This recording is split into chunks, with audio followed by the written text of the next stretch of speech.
উচিত জানিস না ডেপসিমুখী? আমি কি দিয়ে চা খাই না না খাই? যা কি করে আন। আরে আমি খারাপ কি বললাম, জিজ্ঞেস করলাম, আপনার তো আবার মুড হয়। ঠিক আছে যাচ্ছি। A few moments later.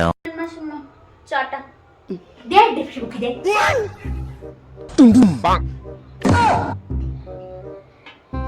ডেপসিমুখী রে ডেপসিমুখী, তুই চাটাও বানাতে শিখিসনি? কি চা বানিয়েছে সেগুলো? একদম চিনি নাই। ইস, খেতে পাচ্ছি না আমি আর। আপনার বৌমাই তো না করলো আমারে যে আপনার সুগার, আপনি চিনি খাবেন না। কি? বৌমার কত হবে? তোকে টাকা দেয় কে রে ডেপসিমুখী? আমি না বৌমা। মাসিমা মনে করুন না, আমি মনে মনে চিনিটা দিয়েছি আর আপনি মনে মনে চাটা খেয়ে নেন, মনে করেন মিষ্টি হয়েছে।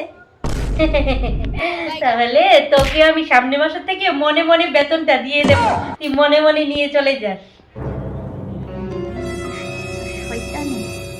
মাসিমা মনে মনে বেতন দেবেন, কোনো সমস্যা নেই। আমিও সামনের মাস থেকে মনে মনে কাজগুলো করে যাব।